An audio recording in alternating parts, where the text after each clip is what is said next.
Welcome to There Is a Method to the Madness. My name is Rob Maxwell. I'm an exercise physiologist and personal trainer. I'm the owner of Maxwell's Fitness Programs, and I've been in business since 1994. Today, we're going to talk about how exercise is such strong medicine. Before I get into that, let me thank Jonathan and Lynn Gilden of the Gilden Group at Realty Pros. If you're looking to sell your home, if you're looking to buy a home, you need to look them up because they are the absolute best at what they do. They have a whole team up there in Ormond Beach, and they handle all of Volusia County. Commercial too. So if you need help, reach them at thegildengroup.com. GILDON.com. All right. Exercise is strong medicine. You know, since I have been working as an exercise professional, I've been using exercise, which is what I know a lot about, to help people with medical conditions. When I first got into this industry, I thought I was going to get into physical therapy, but I didn't really like how medical it had gotten, and it just didn't seem enough sports oriented and wellness oriented. A great field, but maybe not so much for me. But I was working as a PT tech at Florida Corp years ago. We're talking very early 90s before I actually got out as a personal trainer. Might even be late 80s.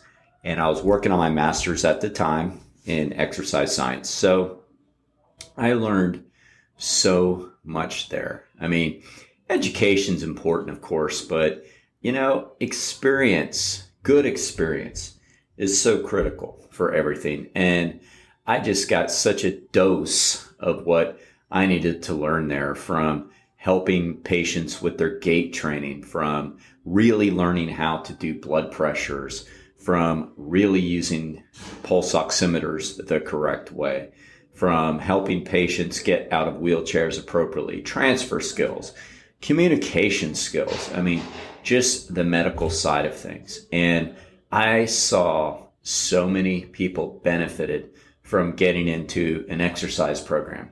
They were very nice to me there when I worked there, and I was full-time, so it was, you know, a good job and PT tech, but they saw that I was going to get more into wellness, and they supported my career in that regards. And they let me start the wellness program there, which was pretty cool. I still have the plaque at my gym now. And that was basically kind of like a aftercare program for the patients. And man, that was so much fun. I mean, I look back now and I have pictures of that. It's like those old patients I had. It was just such a good time, you know, showing them how to exercise to continue to help their health. So in any regard, I got my first lessons there. So this has always been very important for me, you know. Weight is important, but it seems to dominate the airwaves as far as what we talk about all the time in the fitness industry. But it is just one of the cogs in the wheel. I mean, being obese does lead to a lot of the problems that I'm going to talk about, but it's one of the problems. Exercise all by itself is strong medicine. We need to talk about these other factors. We need to understand that working out isn't just about weight control, and it's actually not the best way to weight control. The best way to weight control is to eat less, plain and simple. So we need to get more into exercise for its other outstanding health benefits. And I'm going to talk about that. And I'm going to talk about the research involved in that isn't even part of the obesity crisis. Okay. So let me just start with a little bit of the bad news. 30 million US adults suffer from osteoarthritis. That's a lot of pain for people to be in. Now, in the Western countries, 85% of the adults suffer low back pain at some point. We used to tell people 80%, but I guess it's gone up in the last 20 years. So 85% of the people will suffer from back pain at some point in their life. Here's a scary one. 10% of them will progress to complete disability. Complete disability. All right. Now, I'm going to get into all the good news, but every time I'm going to give you a teaser. Exercise reduces the risks for osteoarthritis and improves osteoarthritis if you currently suffer from any form of it, which pretty much we all do. All right, so another statistic, about 20%, 19.6 to be exact, women in the U.S. have osteoporosis over the age of 50. And almost 5%, 4.45% to be exact, men have osteoporosis over the age of 50. Exercise is the best way to prevent osteoporosis and stop it in its tracks. Cardiovascular disease is the leading cause of death in the United States. In fact, 1 out of 3 deaths in the U.S. is from CVD, cardiovascular disease. And I'm going to give you the stats in a little bit about exercise all by itself, reducing that. All right. I'm going to keep going with the bad news for now. Nearly half of the U.S., 47% to be exact, are hypertensive, meaning their blood pressure is higher than it should be. 47%. If we exercise, we reduce our systolic blood pressure by 6 to 8 millimeters of mercury. That's a lot. All right. 30% of the U.S. population have high cholesterol in the LDL department, and LDL stands for low intensity lipoproteins. Just remember that LDL is the bad cholesterol. Think L for lousy. HDL is the good cholesterol. Think H for happy.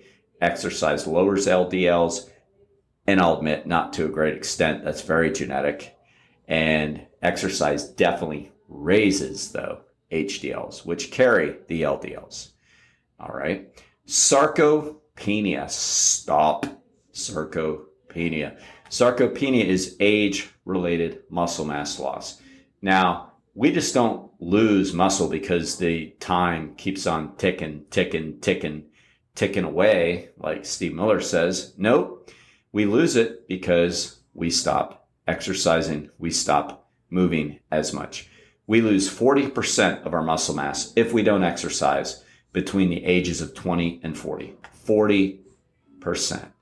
All right. And I'll just give this one overweight one, and I'll leave it at that. 70% of the U.S. population is overweight or obese. All right. 10% of the U.S. has been diagnosed with diabetes. 95% of them are type 2. Now, type 2 diabetes does have a genetic component, but we know it is mostly lifestyle, diet, and exercise.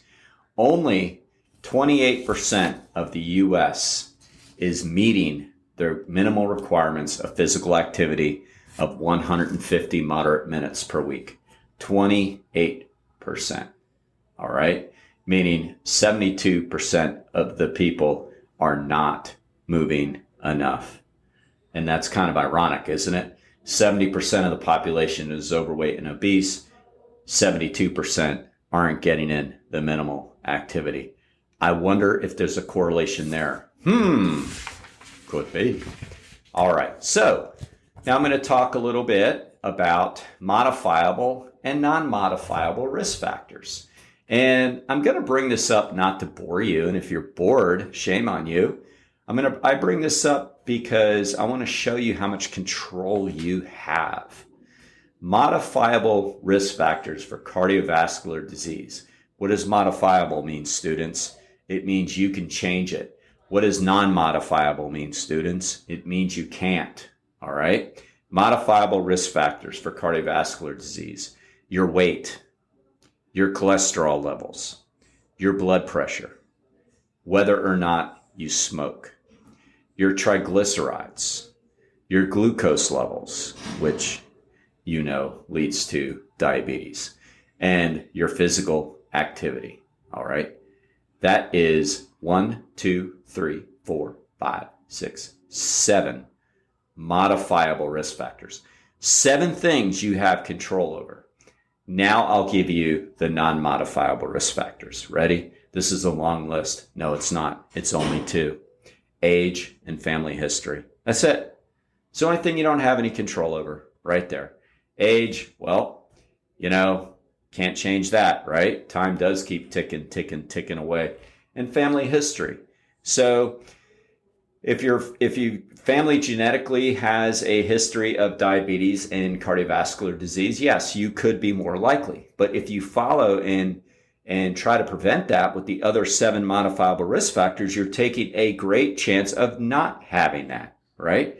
And we don't have to get sick as we age. If we don't do anything about the other risk factors and we age, then yeah, family history and age could take a toll. But that is a choice. I hate when I hear people say, I don't have time. And those same people, you can look at their phones and it could show you their screen time. And you'd be like, there's a lot of time right there, my man, my lady. So yes, we do have time if we care. I can't make you care if we care. All right. Now, genetics only accounts for about 25% of the things that could happen regarding this cardiovascular disease and other diseases, other chronic diseases. 25% at the most. 25% of obesity at the most. Now, is 25% a lot? Yeah, I mean, it's not a little, right? It's not like we're talking when the companies come out and list some of those drug, problems that they have. And I don't want to open up a sticky subject there, but when people worry about some of the side effects and it says, yeah, but it's like a 0.0001%. All right. So that's like almost negligible, almost not going to happen type of thing. Right. So it's not low like that. 25% isn't 0.001%, but it's not 75% either. 75% of our changes come from lifestyle. 75% of staying lean in the obesity problem is lifestyle. So yeah, if somebody's genetically inclined to be heavier and have some cardiovascular disease issues, they might have to work harder, but it doesn't say it's impossible, and it damn sure isn't impossible. All right. So let me start to give you some of these positive things, regardless of weight control. All right. This, like I said, this is how exercise by itself is medicine, regardless of the weight control. Exercise decreases arterial stiffness, meaning your arteries are more convenient or more able to carry blood. Exercise decreases the risk of blood clotting. Exercise decreases your blood pressure, both systolic and diastolic. Exercise has been proven to help reduce the risks of falls and then the injuries due to falls. Exercise by itself reduces the risk for osteoarthritis. So I remember this was a while back and I was doing a presentation, and God love people. I mean, I know this woman and I'm pretty sure she meant well and everything, but I did have to kind of like give it to her a little bit, because this is one of those things we hear a lot and we do have to take a firm stance on. So I'm doing my talk on the benefits of exercise and reduction of pain from osteoarthritis and actual proving to decrease the risk of ever getting osteoarthritis. And a woman in the front row who was not in good condition by any means, raises her hand and says, well, that's all well and good, but, what about in 20 years? You're not going to be able to walk from all that running, and that is kind of typical that you're going to hear sometimes. People automatically feel like there's a target on them when you start telling them there's something that they can do about things. And so they want to kind of like, do that human nature protective mechanism thing. But, I don't know. I think there's better ways to do it. But, there's some assholes out there, right? They just, want to start an argument with you in the middle of a presentation. But anyway, so, I kind of gave it to her a little bit. I said, nah, you know what? Being overweight, I mean, that's the real risk. And the studies show that what you're alluding to is absolutely not true. And I went in and I gave her the study that they did in New York City, where they actually studied long-term runners versus people that never ran, and they started tracking these people. And to be honest with you, I don't remember at what age it was, but they were either 35 or 40. And I know by the time they drew their long research of over 50 years, the men, I think it was a study of men, were in their 80s. And what they found was the men who ran their entire life, or from their 30s and 40s into their 80s, had less osteoarthritis than those that never ran. So the whole running's going to lead to arthritis thing is just a bunch of BS, plain and simple. It is not true. What we do know leads to osteoarthritis down the road is recurrent injuries. So people who play football that get injured a lot, or golf, or whatever it could be, and they don't address the injury, they let it heal, and the inflammation stays in that joint for a very long period of time. They are more prone to arthritis. But if you run correctly, so to say, meaning that you take time off when you need to, if you notice a little nagging injury and you stop, you take a break until it's gone, or you fix it, or you reduce it, whatever you have to do, it doesn't do anything but keep your weight under control and reduce the risk of it. And that is a fact, whether people like to hear it or not. It's a fact. I'm not saying you have to run. I don't think it's the best exercise, meaning that I think there's other things just as good. I don't think there's a best type. But the point is, it's not bad. All right. So don't believe that. All right. So now exercise increases. So what is exercise increase versus decrease? It's known to increase bone mineral density. Absolutely. Weight-bearing exercise and weight training increases bone mineral density more than anything, more than the calcium that you're sucking down every time you go to Target and get a new supplement. Your true supplement should be exercise. Exercise increases muscle mass. A lot more than that stuff you're trying to get on, or those, different pills and potions you think are going to increase your muscle mass. Nope. Good old fashioned meet me at the bar, the real bar, the lifting bar. That is going to increase your muscle mass. Neuromuscular coordination. You afraid of falls? Lift weights. Studies show that it improves the neuromuscular coordination. Weight control. I had to say it because it's here in my list, but it's also a fact. All right. So here are some more benefits for older adults, because a lot of you are. Me, I'm middle-aged now, right? Psychological benefits for older adults, statistically shown, proven, reduces anxiety and depression. And here's a kicker, reduces the risk for dementia and Alzheimer's. Fact, all right? Exercise increases socialization and quality of life in seniors that were studied. All right. Here is some more great news that I put in this morning's email. Actually, you're hearing this, I think, on Wednesday, so it was in Monday's email. All right. This is just exercise. We haven't talked about diet, and you know what? I'm not going to. This is exercise alone. Regular aerobic exercise lowers your systolic blood pressure by 5 to 7 millimeters of mercury. That's significant, people. All right. So let's say your systolic blood pressure is 142. Your doc gets a little panicked, says, I don't like this. All right. So you start hitting the treadmill 5 days a week. You go back and it's 135. Guess what? She tells you are no longer a pre-hypertensive candidate, right? I say she because I guess I know more women doctors, I don't know. Who cares, right? All right. Now, blood pressure reductions of just this magnitude of 5 to 7 millimeters of mercury show a less of a risk for cardiovascular disease by 20 to 30%. I've always told people, patients, clients to always watch their blood pressure. It is one of the most important health variables you can keep your eye on. All right. So just a little drop, 5 to 7 points reduces your risk by 20 to 30. And how do we do that? Cardiovascular aerobic exercise. All right. The risk of cardiovascular disease mortality is 25% lower for people who are physically active, meaning that if something does happen, they are more likely to survive.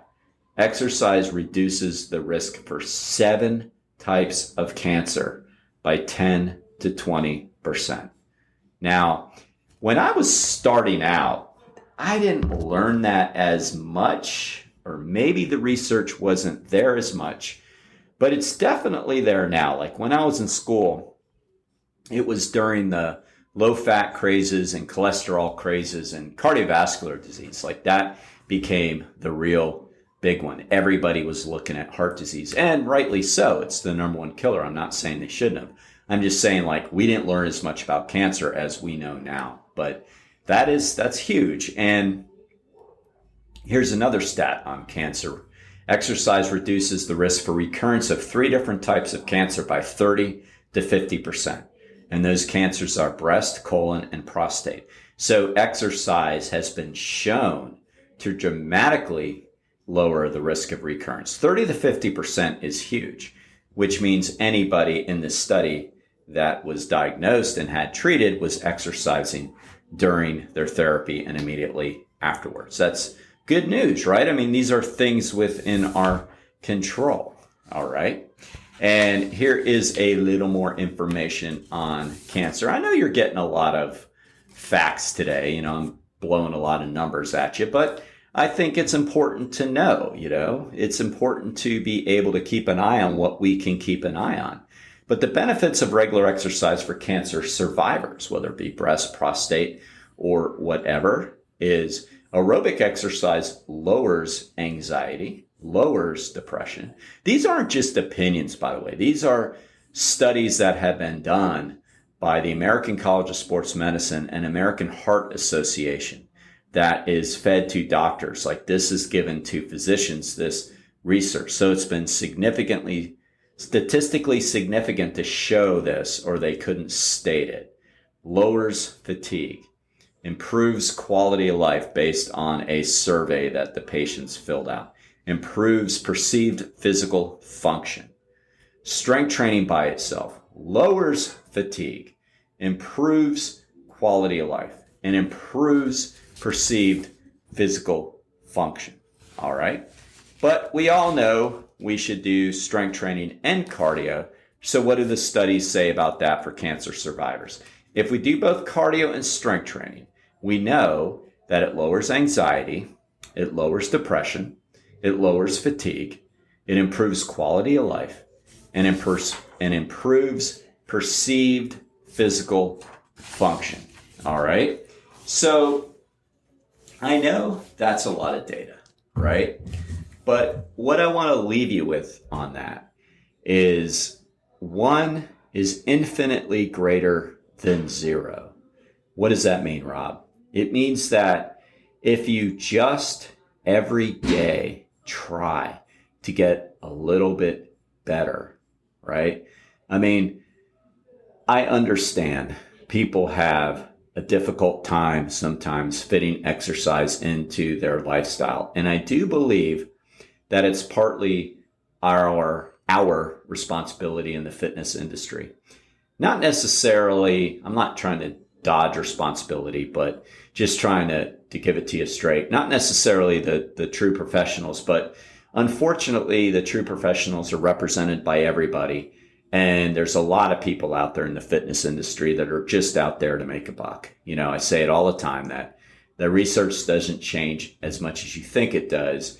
Marketing gets a hold of a different piece of research and tries to sell you something. So, that's on us. And until we can figure out a way to filter those people out, until we can figure out a way to, make people who are making these claims have a warning at the end that they're not licensed or not certified or not educated or whatever. I don't know if this is ever going to happen, but, we have to take some responsibility because we are viewed in the same way as those hacks, basically, as those snake oil salesmen. So that's part of the problem. I get it. And I don't think the professionals have done a good enough job with public service announcements to get people to understand the value of exercise, even if they don't lose weight. Because if their goal going into exercise is to lose weight, which I've already said isn't the best way to lose weight. The best way to lose weight is to modify your diet. The ultimate best way is to modify your diet and exercise. But as far as losing weight goes, you can't do one. You can't exercise, eat the same, and think you're going to lose weight. It's not going to happen. So what ends up happening is people don't lose weight and then they quit because they're not getting the message enough that exercise has all these other benefits, even if they don't lose weight. And I just gave you like 15. I just gave you 15 statistics that it does without even losing weight, right? The lowering of the blood pressure had nothing to do with losing weight. That just had to do with starting cardio and doing cardio. Now, if you lose weight and exercise, the blood pressure is even lower. I mean, we know lower body weights have lower blood pressure.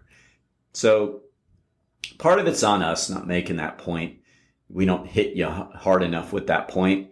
But, the other part of it is it just has to matter. You have to want it for yourself and you want it for your health. So 1 infinitely greater than 0 I got from the icon Gary Jones, who started Hammer Strength Equipment, and he's the son of Arthur Jones, who started Nautilus. And he told that to me once, and it's basically his life motto. And, I stole it. I didn't steal it because I tell everybody I got it from him, but I use it, and because we just have to move the ball, right? Like if you're a football fan, you just have to move the ball. You don't have to hit a home run.